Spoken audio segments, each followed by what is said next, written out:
Hey everybody, welcome back to the Collective. I have another fantastic day planned for you. Excuse me. Now we've been talking about hope so far this week. That is the plan right now.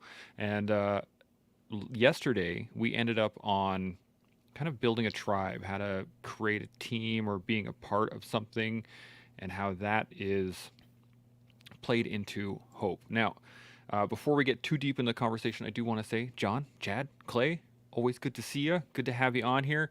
And if anybody watching has any thoughts, comments, or questions, by all means, put them up in the comment section. Anything off the top of your guys' heads before we dive in? Looking forward to it. Okay.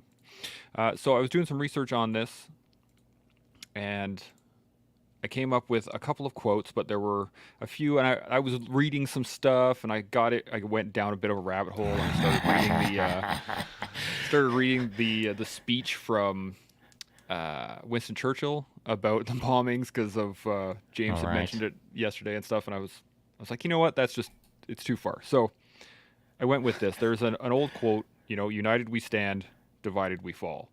There's songs and stuff about it, but then I read something else that was kind of linked it up, and it said, if you don't stand for something, you'll fall for anything, which I thought was really neat too, in terms of you kind of have to stand together. If you can say you're together, they can be on the fence and be like, yeah, cool, I'm aligned with this thing, but unless you actually do anything, it still aligns with actions like we were talking about earlier. So I'm going to leave it to you guys for a little bit, and I just want to figure out what you guys think of when you hear the term "together we stand." What does it mean to you? John, I'm going to come to you first. What do you think? Sorry, just before we jump into anyone, is it possible for you to remember where you saw that quote? If you don't stand for anything, you'll fall for everything. Do you recall? If you can find that out, I will look it up. Mention it, and thanks. I will look it up as we continue the discussion for sure. Awesome. So, John, what are your first thoughts? Together we stand. Yeah.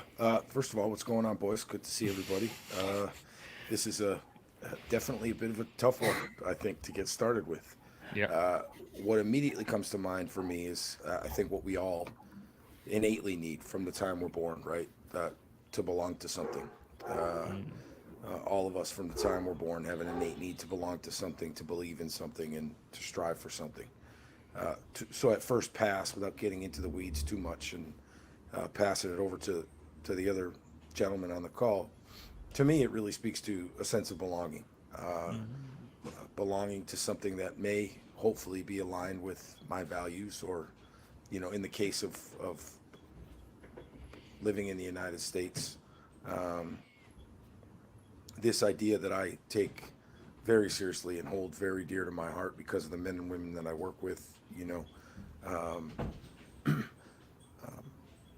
standing with in solidarity of those that still very strongly believe in the country and all of the amazingly beautiful things that it stands for. But to me, at a very basic level, it's this innate human need to belong to something. Yeah, interesting. Clay, what are your thoughts? Yeah, it's something that if you've been in the military, you hear quite a bit, but it's to be a part of something bigger than yourself. And John kind of hit it with that belongingness, but it's belonging to something that is bigger than you, that you can stand for, if you will, that can motivate you to strive for more outside of yourself. I think when you have teammates or you have the person to your left and to your right, everybody probably remembers that moment in Black Hawk Down where the guy says, I don't do it for, this or that. I do it for the men to my left and to my right. That belongingness that helps you reach for something more than you could conceptualize on your own, to me is what standing for something or fall for everything kind of gets to the heart of, in some sense. Yeah, absolutely. Chad, thoughts? Yeah, I mean, both men, obviously hit it, nail on head there, but I think it's something that we always long for. You hear the word tribe, or you use the term collective here, right? As we all stand for something, we all are in agreement, or we like something that someone else is presenting, and therefore here we are as a collective or a tribe of a group of people that we feel hold those same values or those same morals that that we hold near and dear to ourselves, and that begins to grow larger. Whether it's you've got tribes and collectives in jiu-jitsu guys, right? Like you guys are very strong in that group. Then you've got CrossFit people. Then you've got your yogis, right? So everybody has a group that they mirror or that resonates with them. And whether it's yogis and CrossFitters, I think if the commonality is they've got things that bring them all together, that they all stand together. And again, I think it just comes down to morals and values and how you hold yourself, and that's where you're going to find your tribe and the people that you resonate with. Yeah, 100%. Shaun, any thoughts? This is going to be a really interesting conversation because I think that there's like about 4,000 hours worth of stuff we could talk about on the subject, but we've only got an hour. But I'm super stoked for where it goes because it can go in so many directions. So my first thought was this, based on, and that's why I asked you to try to find that quote. If you don't stand for something, then you will fall for anything almost, or fall for everything. And I think that Together We Stand needs to start at a very fundamental level of knowing who you are and what you stand for before you go and try to stand with something else. And let's say you don't have the luxury of that. Let's say due to the circumstances of the moment, maybe due to the tempo of the world, as it were, you just find yourself standing next to someone else who you don't even know. And more importantly, you don't even know yourself. And so now you're standing next to someone, and it's that moment where you get to decide what you stand for with another person. So I think it kind of starts at figure yourself out. And once you kind of are a little better at that, when you're standing next to people, figure out who you are in context of the person you're standing next to, and if that's the right group for you or not. Because you can't just go and stand in every single group and think that you belong in that group. And I'm not talking about you deserve to be in that group. I'm just talking about you just don't belong in it. And here's why. Because you could be a large distraction. You could be almost burdensome to some degree. And like, Shaun, why did you say that? That's so mean. It's because people don't say it. I mean, not everyone belongs in every group throughout the entire world. What are groups? Groups are designed to create familiarity with similar thought processes in order for the group to, if we go back a long time ago, it was to survive. It was a survival mechanism. But we don't have that survival need per se so much, certainly not here in North America in a first world situation. And so I think Together We Stand started off as something a long time ago, and now the sense of why we stand together is kind of diluted, and not diluted, but diluted. And maybe it is a bit diluted as well, depending on who you're talking to, because I feel that not enough people have a clear understanding of what they individually stand for. They're keen to jump into a group of, this is what we stand for. And they're really not sure on why they're in that group from time to time. That's my first thought. Those are some excellent thoughts. And I did a little research while you were talking. The first attribution for it is from Gordon A. Eady, and Chris K. brought it up. If you don't stand for something, you'll fall for anything. Okay. It's also attributed to Alexander Hamilton. Those who stand for nothing fall for everything, as well as a few other places. And it's fantastic. Really interesting that you took this realm, because I think it's a key proponent of standing, and you actually see this in the movie 300. When I can't remember the name of the hunchback that comes in and tries to be a part of the group, just physically can't do it. Are there got any additional thoughts based on the rest of the conversation, John?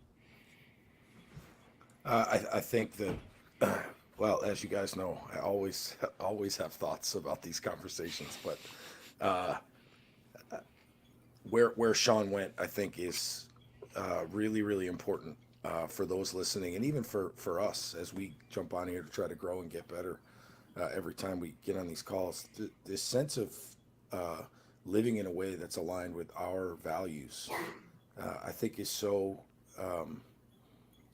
underestimated by people today. Most people, and I have great luxury to work with clients from all different walks of life, primarily war fighters, but I see clients from all different walks of life. And one of the first places we start is with vision and values. And to Shaun's point, 9 out of 10 new clients that I work with have never been exposed in any way to individual values work, right? We adopt the values oftentimes of, especially as children, oftentimes of our families and how we're raised.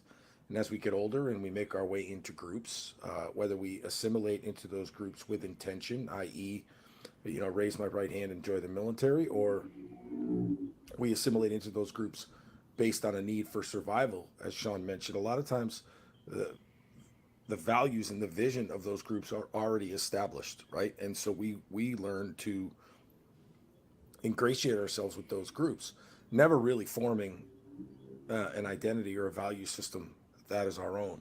And we see it a lot across a lot of different platforms today in society, which I know we don't get into on these calls, which is great because I think it will hinder our growth as individuals in so many ways. But we see it all over the place, and a lot of it stems from the individual not really being rooted in what matters most to them, sort of our non-negotiables in life, our no matter what's, as a baseline by which we make decisions for how we move and who we move with. So I thought what Shaun brought up is super powerful, not where I expected a conversation on together we stand to go, but what I've learned about Shaun is that is often the case, and I love it. So I'm ready for the ride. That's all I got for now. Well, if you don't mind, I'm just Well, want it to doesn't jump matter in. if we mind anyways. Well, you'll enjoy. got you there. You'll enjoy what I've got to say, I think. So the only reason I managed to be able to cobble out that minor little bit of observational thought is based on the panel. So I'm looking at you three guys as guests, and you're all fine representations of the United States. So I want to make a comparison between the United States and Canada now. The United States, believe it or not, stands together better than Canada does. Now, I know there's lots of divisiveness and et cetera, but at least the United States is built on the idea that we stand together. Like initially, everyone's, you hear it in school, you hear it in, it's culturally weaved throughout every American's life that we stand together as a nation. But that isn't the case up here in Canada. That is not at all the messaging. That is not at all the culture. It doesn't matter which country is more divided between Canada and the United States. It doesn't matter anything about this or anything about that.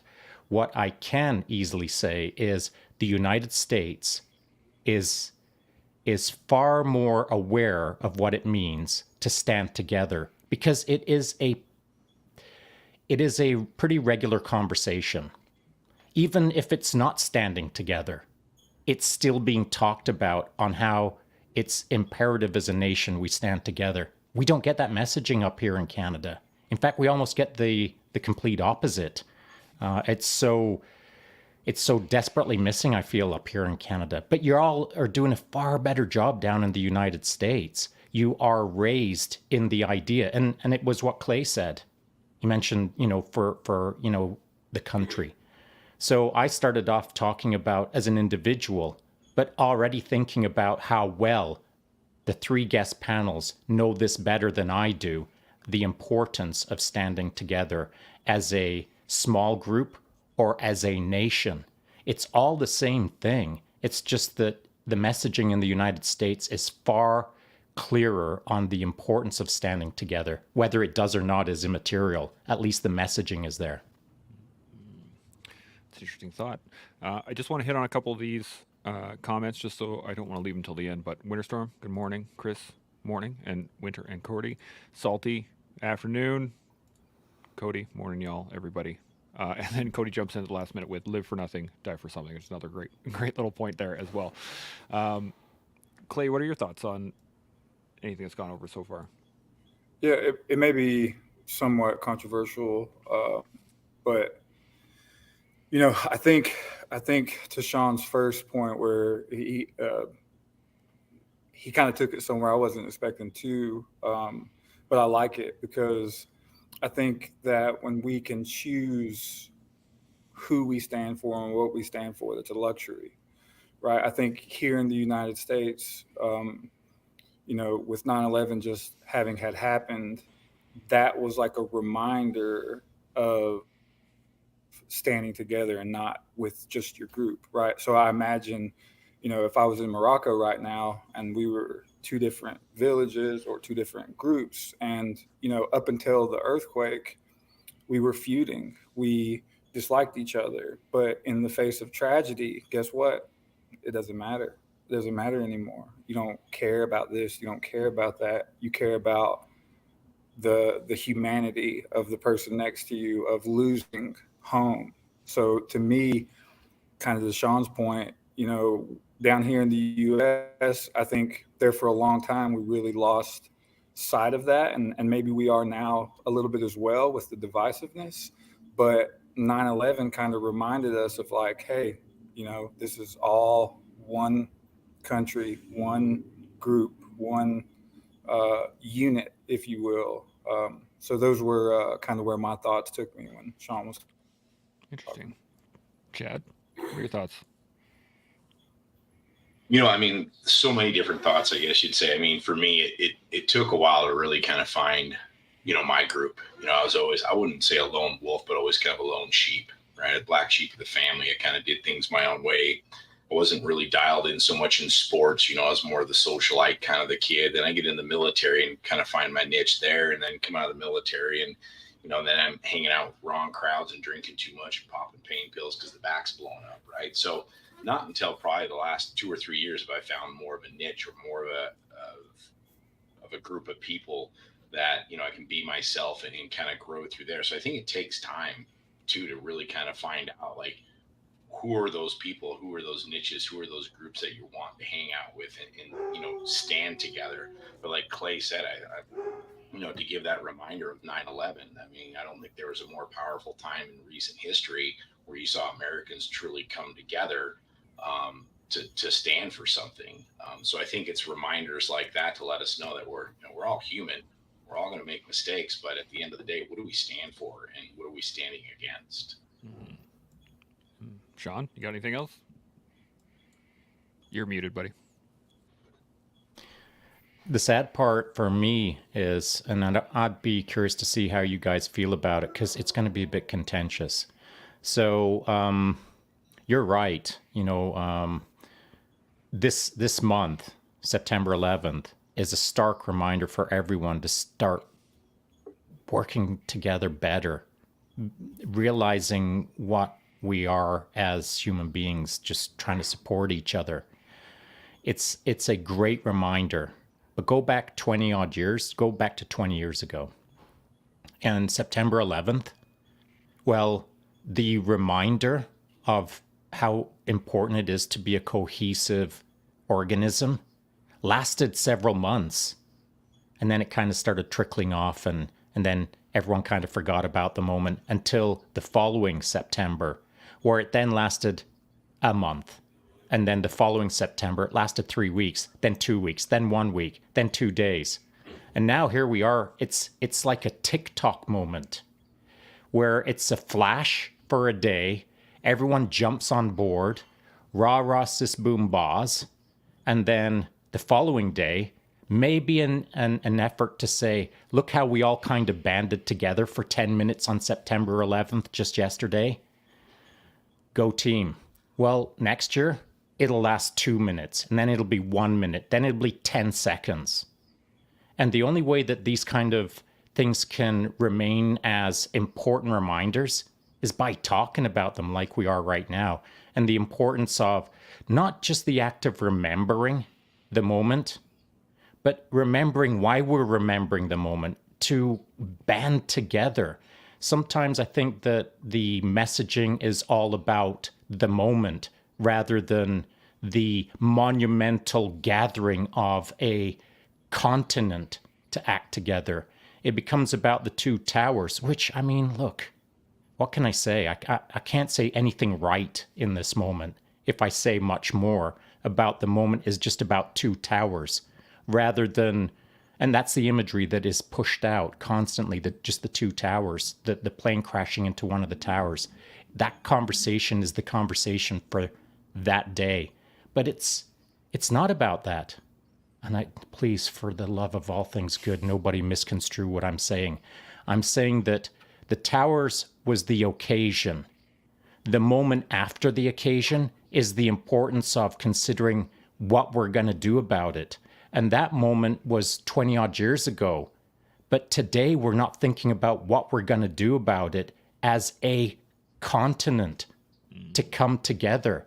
We're still thinking about a reactive, go get the bad guys, rather than how can we save some more good guys? How can we come together as a country and become a better country for it? Oh, I'm going to get heat for this, but that's just a thought. I think you're on the money there, Shaun. And actually, Cody jumps in here with a comment. He says that's similar to what you guys were saying before about Remembrance Day. And I think is absolutely right in the fact that it became the poppy, it became the cenotaph, it became the act, or the thought rather than the act. It becomes the imagery, not the conversation. The imagery is what people talk about, not the men or women, not the bonding, not the brotherhood, not the love for your fellow man, not how to get together as a more effective and caring continent. Yeah. Well, and I think that this week is all about hope. And it's actually the reason why I selected hope. Well, part of the reason why I selected hope. And we had that conversation on the first day. But in the fact that it was September 11th when the week started, to get this conversation started. And we talked about hope. That's why I wanted to get into this concept of being together. But it is also an individual thing. So I'm going to come back to you, John, here in a second. I just had this thought. It seems like tragedy initiates our falling back on larger groups, basically. So, like, if there's a small tragedy within a family, you'll fall back within your family group. But if there is a larger tragedy on a larger scale, you fall back onto that group, say, like Boston Strong. And then you're talking about, September 11th, which then you fall back on it's a massive tragedy, so you fall back on the group of being united as a nation. But it also seems similar to, like, fine motor skills being lost at high stress points, in that you fall back on gross motor skills. So I'm wondering what your guys' thoughts are on lines of that, in terms of, do you think it is a reaction, like a stress reaction, to fall back into that larger group, to be together as a group rather than falling into the smaller groups that we all separate into after time? John, what do you think? I think it's an unbelievably powerful question. I don't even view it as react or response. Given all of the historical moments that we could all reference that have brought our country and countries together, specifically 9/11, which we remember this week. You also talked about if there's a tragedy within a family, right? How the family, even despite differences, you hear all the time about how tragic events have reunited the family. Clay referenced the earthquakes in Morocco. I know in my work with adolescents early in my career, one of the things that always brought the community together is when we lost a child. And so what this conversation is really beautifully reminding of is maybe that's just the right thing to do, is to stand together. And maybe it isn't on the heels of tragedies, either in our own homes or backyards or across the country, that we should need as the precipice for getting together, but at a very individual level, right?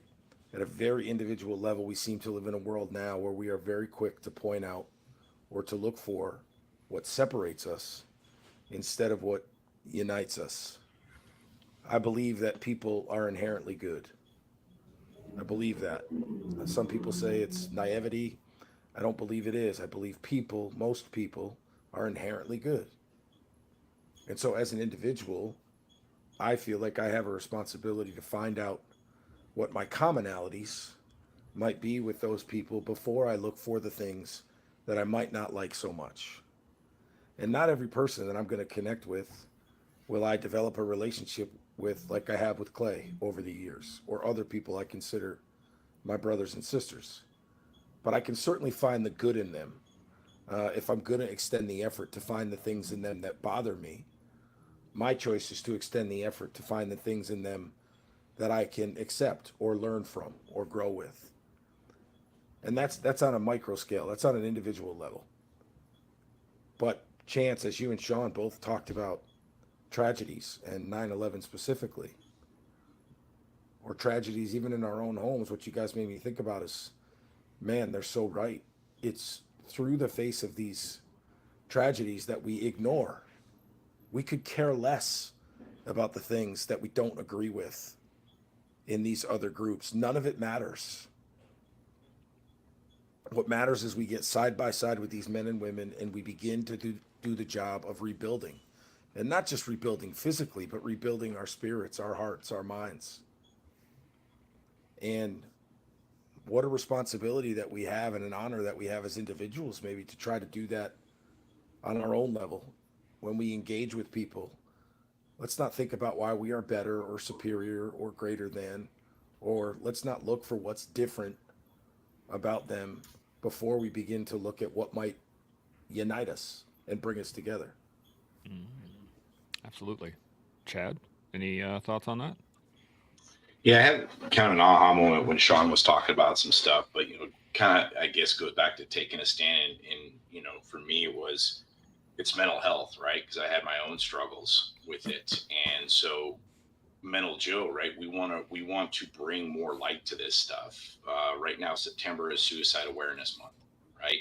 You have May, which is Mental Health Awareness Month, and for me, the 22 push-ups a day to bring awareness to veteran suicides literally drove me up the wall, because I'm like, there's no end result here. What are you doing with 22 push-ups? You're not solving anything. You're bringing awareness to maybe one friend that gives you a like on your social media and you move on. So for me, taking the stand with mental health and owning my stuff and realizing that by me being vulnerable, the community that we're creating is just starting to grow to a point where people are standing together saying, okay, enough of the 22 push-ups, enough of this. There are other solutions out there. Though there are stigmas tied to these solutions, we're willing to be open to it because we're seeing these testimonials of veterans and first responders coming together saying, I need these helps, and they might not be of non-traditional methods, but we are standing together realizing this I call it a pandemic of suicides and mental health. Again, it's the new stat is anywhere from 22 to 44 a day, right? That's just the US. We're not talking first responders. We're not talking average Joes. We're not even putting Canadian numbers in there. We're not putting European numbers in there. So we're 50 to 60,000 people a year in America that are killing themselves. So my stand is for mental health, right? And by standing and being vulnerable and being able to talk about these things and saying, I don't really agree with this whole 22 push-up things, and I know I'm going to catch slack for calling people out on it, but at the end result, like, where are we going with this? I'm standing so we all have a better, hopefully outlook about this stuff so we can own our stuff. So again, at the end of the day, we'll be better humans and see the good in others as opposed to the bad. Absolutely. Clay, thoughts? Yeah, a ton of them. Shaun, I don't think, or I should say, I agree with your sentiment on 9/11 being mostly about the moment. And then I also agree with Johnny on, being mostly optimistic, and then with Mental Joe as well, Chad, that in finding the good, because if you take those three things everyone just said, the thing now, having had some distance from the actual event of 9/11, that I think it symbolizes, if you want to look at it, is the collective unconscious. So what is the collective unconscious? If you looked at planet Earth and humanity as a whole, as one single person or unit, it would be that in the moment of something as tragic like that happens, out of all of that evil, out of all of that hate that was trying to be forced upon an entire people, the state, the nation, doesn't matter, just hate being forced on people. The result of that was beauty, was good, right? Now, people lost their lives, but now, what is it? It's a remembrance. It's looking back and saying, out of all of this hate, what do? We come together. We find the good. So I think I'm optimistic in that way, that the collective conscience of humanity, when tragedy happens or when your small community loses someone, I think it's a natural instinct to want to see that there is something out of this that we can all take from to be better as human beings. And maybe that's, naivety, like Johnny said, but I think it's as natural as, wanting to make your parents proud or to love your children, is seeing that in the face of tragedy, there is something that can be taken from it that benefits those of us that are still here. John, any thoughts on all of that? Sorry, I heard John. Did you say John or Sean? I said Sean. Yeah, I think. Okay, I was all confused. Johnny's going to say something smarter than Sean, but Sean's on the screen, so. No, Sean, go ahead, my brother. I'm honestly, I'm still this conversation so powerful. It's so productive in so many ways. I just need to digest a bunch more of it first. So, Sean, all you, my man.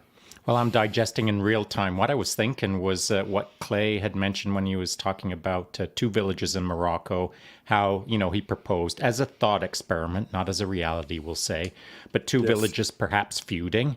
And through the event of a disaster, a crisis, a problem, those 2 villages perhaps would bond together or work together as a combined together we stand moment. But then after the fact, once everything's rebuilt, you know what ends up happening? Now they're back to feuding because the village that got built is now better or whatever. Now it's a case of someone has something and the other person doesn't have that something. And it's that that unfairness, we'll call it, or that where's mine? He's got his, where is mine? That will sometimes drive us apart. What about me? I just helped you. Now what's in it for me? And I think there's so many things that we could tease out about the reciprocity of kindness and so on and so forth. But what Clay said when he was talking about the feuding villages made me consider how each member in each village is they're standing together as a village, perhaps, or not. Like even in those separate villages, it doesn't mean that the village is properly aligned. The village could be doing better. This village could be doing better. If this village gets impacted by a disaster, well, it's like the world. I mean, as a world, we're doing some things well and some things we aren't doing well. But when the world has a problem, we band together. But why is it that it's the problem that pulls us together? Why can't, a village in Morocco might go and show love to the village across the valley that they were hating on for a while, but the moment that the little checkbox is done, the hate gets back in place. Why can't we, as humans, just pursue forward and enjoy the fact that we were kind to someone and then keep on pushing the kindness, as it were, rather than looking around the corner for the angle, looking for what's coming at me next? What will they want, given that I was just kind? It's almost like as a species we have a defensive posture in place where, and I'm not saying everyone, this is a generalization, but we have a defensive posture where we do something for someone, and then our next move is, well, what's in it for me? Or what are they going to do next? Or what's this all about? It's almost like a competitive game where you can't play it for fun. You're playing it for win, as it were. What do you guys think about that? Interesting. Chad, I'm going to come to you first. What do you got? Yeah, I mean, I think it comes back to, make it real simple, I think it comes back to environments that we're raised in. You know, those protocols are set up probably at a very young age of what's in it for me. You know, I've always kind of led with my heart on the sleeve, and always, you know, if someone needs help, like if there's someone in my network that aligns with someone that needs it, I do it unselfishly, make the introduction, help out where I can, get the hell out of the way, right? Let them go about their business. But I get burnt on that too. But I also realize, okay, that individual is not part of the wheelhouse I want to be in. And though I led with the heart on my sleeve and gave everything I could, it wasn't reciprocated. That's okay. That means there's something else going on in their life that, whatever, I'm not going to judge on it. I'm going to continue to move forward and keep about it myself. But I think a lot of that happens in how we're raised in the tribes or the collectives that we grow up in, and those expectations of, I did you something, now I need something. You know, I think it's learned at a very young age, and we sadly kind of carry that through life until we get out of our own way and realize, like, you don't need to lead that way, if that makes sense. Yeah, absolutely. Clay, you got any thoughts? Yeah, funny enough, my dad always says, it's always something. It's always something. He's a mechanic, so take that for what it is. But why does it seem like the problem always pulls it out? And this was Shaun's question, and that's a great question. And I think, to me, it's because there always is going to be one. There's always going to be darkness. There's always going to be evil. There's always going to be someone trying to get over on someone else. It's just always going to be that way. And that's why it pulls out of us when it happens, this goodness, if you're optimistic, right? Because there are people who rule in people failing and those things. But the problem or the tragedy, it pulls out the goodness in us, is because we all know that it's just around the corner for all of us. And if you don't find good in humanity and in other people in those moments, it's going to be a difficult life to live. It just is. It's just the problem, evil, hate. It's going to be there. And it's how do we manage that, and live good lives if that's your goal. Yeah, absolutely. John, thoughts? Yeah, I think, speaking directly to Shaun's question, why does it seem to be the problem that pulls the goodness out of people? I could echo a lot of what all of the gentlemen have said, but I think one of the reasons that it pulls us out and wakes us up is that as human beings, we are selfish by nature, and it's not a bad word. It's just a fact, and that selfishness that is very linked to survival, as far back as we can go. That keeps us in a place where we're not paying attention in many cases to what is going on around us. These are other people's problems, other people's issues, other people's things to deal with. But when we feel like something, wow, this really could affect my way of life or our way of life, it's a powerful wake up for us that if we don't stand for something, we will indeed fall for anything. And so for me, it's this reminder that even those of us, I think all of us on this call who genuinely have a passion and affinity for trying to help others, I would imagine even in our own lives, at least I know for mine, it's very easy to get selfish and to fall back into old patterns of behavior and old ways of thinking. And until that And that's even coming from people, you know, the four of us who really work to improve and to change the human condition, but we are still guilty of it. And so sometimes it takes these events to knock us out of that selfish place and to say, wait a minute, I am part of a much, much bigger entity here. And something like 9/11 or Boston Strong, where my best friend in the world was 4 minutes from the finish line when those bombs went off. All of a sudden, I couldn't get to Boston fast enough to help, right? But if that marathon was not 70 miles from where I lived, it was across the country, and I knew no one, it would be tragic and it would be disturbing and it would make me angry. But my response wouldn't probably have been as visceral. And so I think it's a large part of this is because we're selfish and we get stuck in maybe stuck isn't the right word, but we just get into our own ops tempo of day-to-day living and taking care of ourselves and those around us. And we work under the sort of assumption that everything else is going to take care of itself until it doesn't. And then we realize just how fragile we are in this entire ecosystem. And then if we want things to change, then we can do a better job at a micro level of being part of that change. Absolutely. Shaun, any thoughts? Yeah, so many.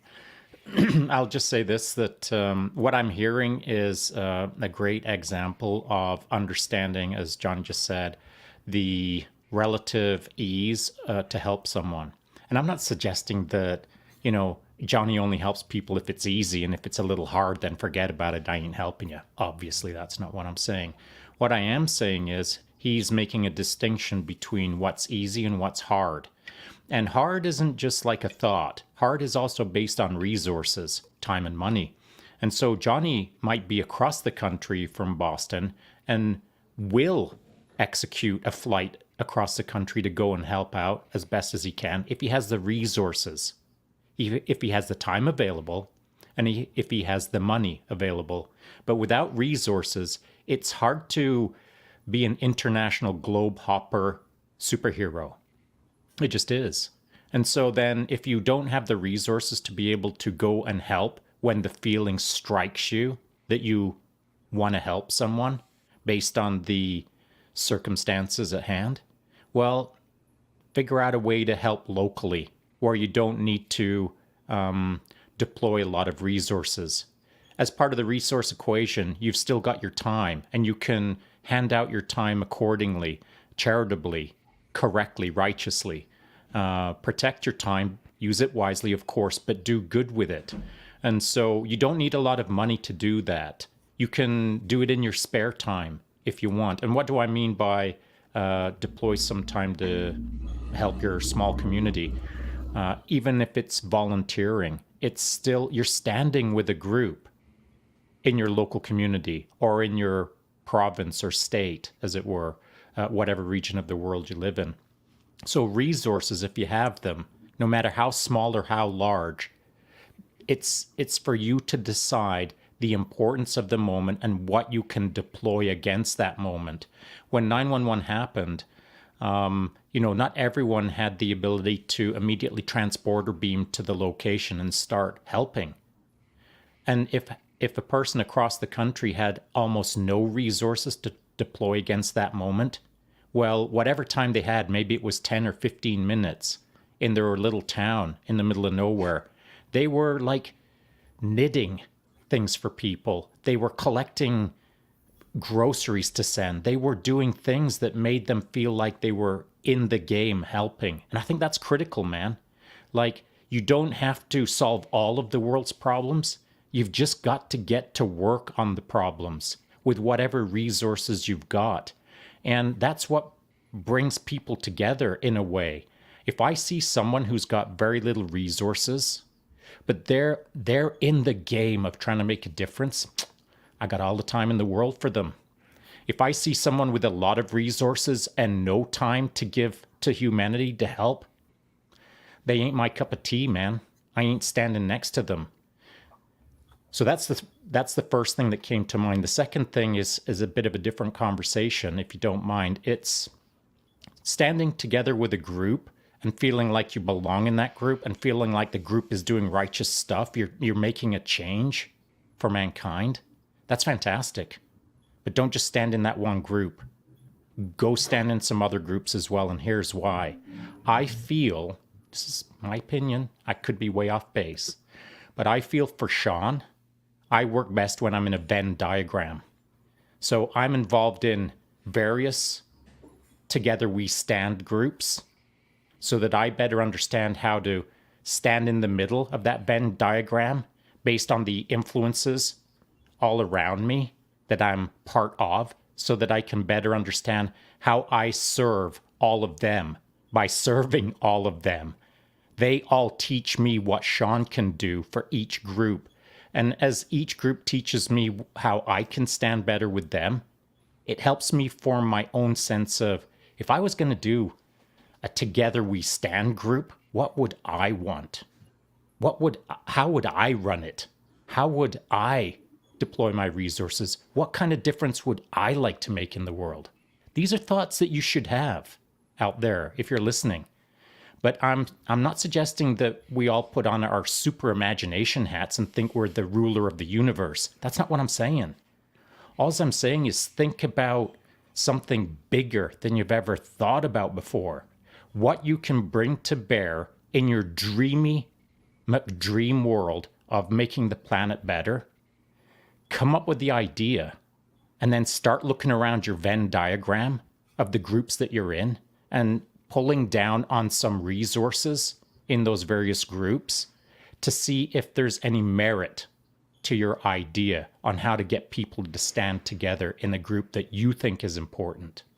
By forming groups, by standing together, even in tiny little isolated satellite groups, eventually it all connects as long as the spirit is right. As long as you're being cool about what you're doing, cool collects cool.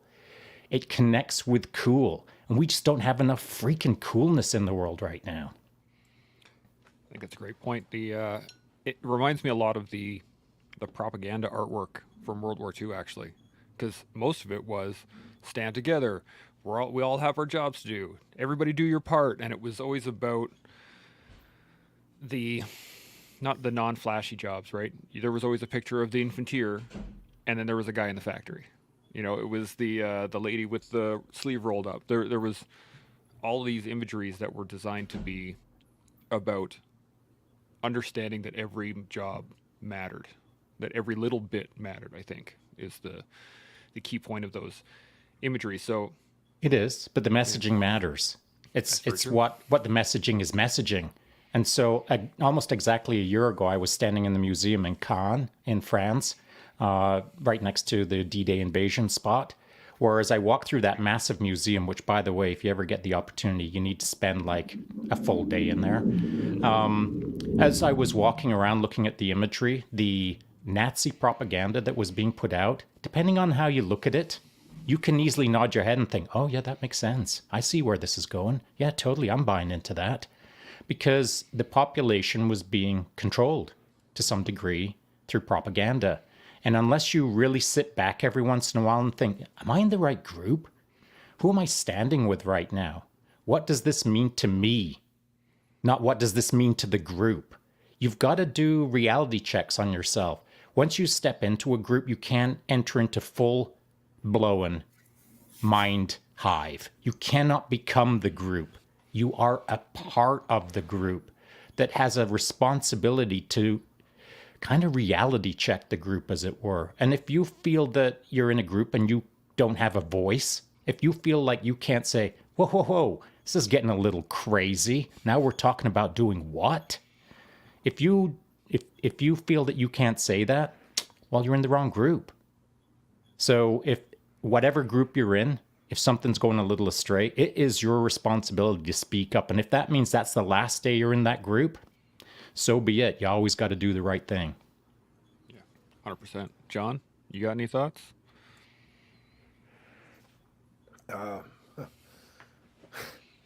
We're going deep always. today. But I just, you know, Do you want a second? yeah. All right. Clay, you got some thoughts?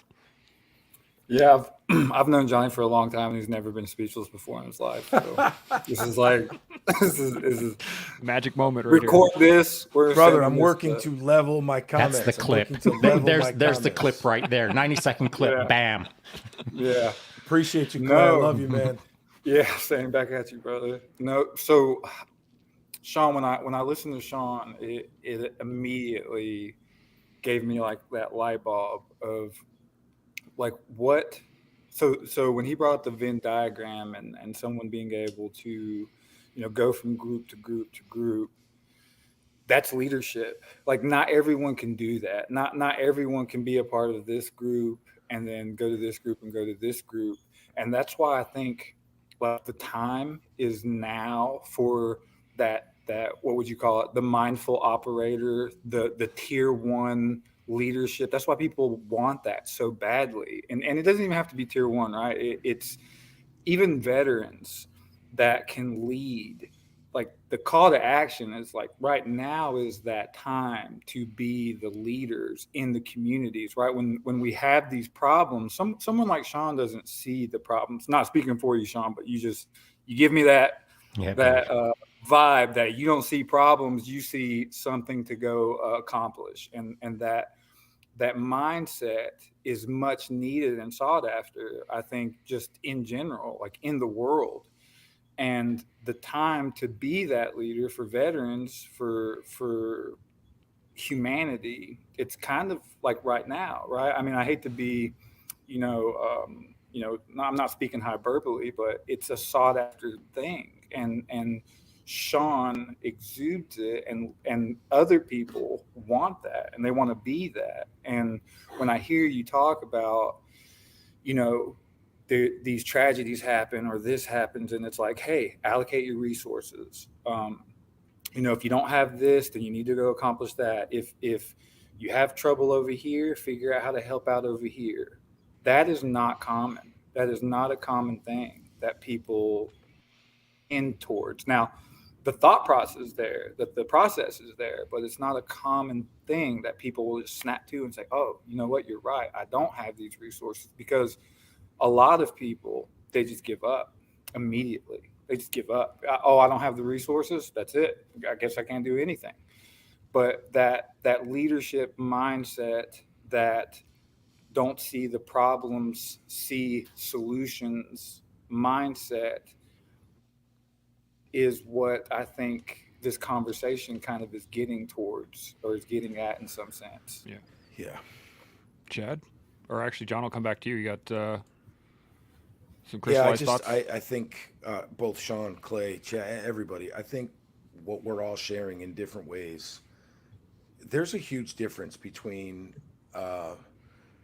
being able to make connections and make change at any level that works for us. Shaun illustrated some great examples. On the day of the Boston Marathon bombings, as an example, I was able to get to Boston, right? And then realized when I got to Boston that the entire city was shut down. I wasn't getting in anywhere near where my friend was, right? Nowhere near where my friend was or his family was. So my immediate thought was, okay, what can I do from here? How can I help, right? But I think even at a smaller level, an individual level, and this is why perspective is so powerful. Well, maybe I can't be somebody who is triaging the wounded on that day, or is providing real-time trauma support. But you know what I can do? Maybe I can walk across the street to the same 85-year-old neighbor that I see every single day, who's mourning the loss of his wife, and he sits on his front porch every single day by himself, staring at the ground while he drinks his coffee, because who he had in his life for 65 years is gone. And I've been so wrapped up in my own world, in my own life, in my own tempo, that maybe the change I can make on that day is simply walking across the street and saying, hey, could I join you for your coffee? And the problem I think we have as people is that we think in terms of, if I am not on this pedestal and I'm not making these unbelievable moves towards changing humanity, well, then what can I really do? And Shaun and Clay beautifully spoke about, like, not just a call to action, but again, not looking at the situation based on what we don't have or based on what separates us, but looking at the situation based on what we do have, whether it's resources of capital or time or emotion and attention. I think what we're all saying is that we all can do we can all move a little bit differently to change the pulse and the heartbeat of the people that are closest to us. So it's been as always, just a unbelievably reflective hour, and I am extremely grateful to be able to share this time and space with just good men, good human beings. I'm very grateful. Well, we really appreciate it too. And on that, unfortunately, we are running short on time, and some of us do have to run right away. So we're gonna shut her down a little bit early. We're gonna get into some final thoughts right now, and then we'll carry on the conversation tomorrow. And I think that's going to be a key point, is talking about what it's like to be support, because I think that's a good topic, because everybody wants to be the main character. Sometimes you got to be the guy handing out sandwiches. That's just the way it is. But I don't know, man. If you've been the main character enough, you don't want to be the main character. that's part of the conversation, and we're going to get into that tomorrow. Don't you Fair worry. enough. So let's get some final thoughts. Chad, what are your final thoughts on everything today? Final thoughts. Always the topics and discussion are great with you guys. Resonated with me with Shaun saying, that getting whole with your spirituality, or just you as creating a different soul. And I know, since I created a different boundary with me, the group of people now that I'm hanging myself with are getting invited to come on and, have chats like this or go on different podcasts. And it really comes back to holding yourself accountable and creating a different space for yourself. And when that happens, I think you start finding your tribes or your collective, and then you start standing with these groups that you feel like you can bring something to the table. Yeah, absolutely. Clay, what are you thinking? Final thoughts? Yeah, it's that standing together doesn't always have to be, in the face of tragedy or in the face of something that happens. It's just oftentimes those are the reminders. It's that standing together can be as simple as just being of service to others. Johnny was saying, it can also be finding ways to be of help, as Shaun was saying. And when we want to stand together, be of service to a community and to a tribe, and not just the ones that you choose, like Shaun pointed out, but different. Try to be there for different people at different times. And as Johnny pointed out, it could be as simple as look across the street and you may find somebody that could use a cup of coffee to sit with and to be with someone else to enjoy that cup of coffee. They may not have it. Mm-hmm. Absolutely. John, some final thoughts? No, I think I closed right where I wanted to, my friend. Perfect. Shaun, final thoughts? How about that, Clay? That's twice. There you go. Dude, you're on a streak. Convo. I'd say, based on what Chad was saying and how he's referencing just being in groups and meeting new people through groups, and then those people within the groups being encouraged to go out and find new podcasts to talk on, or basically, as I think of it, is cross-pollinating our garden, as it were. And so the collective, I mean, we've had well over 200 guests now. And that means that we've had an opportunity to stand in, Chance and I stand in a number of different groups. But the best part about it is, as far as I'm concerned, is I just think of myself as a proxy in this position, whereby whoever I bump into, tomorrow the guests have also bumped into the people that I've bumped into, because my network is their network now. And my thoughts are now their thoughts are now my thoughts. The wisdom of a collective that is maybe an overarching vessel for so many different groups that we've communicated with this year, and some really diverse groups, by the way. Not all hive mind thought. Not everyone is fully aligned. But through the conversations that we've had, my thoughts have been recalibrated. My group thought has been recalibrated. My hive mind on the collective is a creation of many hive mind groups, if you will. And so that's why I appreciate the collective. That's why I appreciate the guests today on the panel, because though we all have a lot of commonality and we can all nod our heads on a lot of things, I love novel thought. I love meeting people with novel ideas. I love people that challenge my perspective in life. And so we can all stand together, but while we're standing together, we've all got to keep each other honest, if that makes sense. 100%. I don't have a lot to add. This has been a fantastic conversation. Clay, John, Chad, Shaun, great conversation. Thank you so much for doing it, because I started off a little rocky, so I really appreciate everybody jumping on board and getting this getting this convo dived in. You know, I think the key thing, at least what I'm getting from it, is, you know, you learn about yourself, you build the skills that you have available, you grow into the person you want to be, and once you do that, if you still don't know your tribe, stand up and get to work. And once you do that, your tribe will present itself to you, and then keep working. So every day, just keep doing that. And you can do that with us every day here on The Collective. We'll see y'all tomorrow. Chimo. Every day.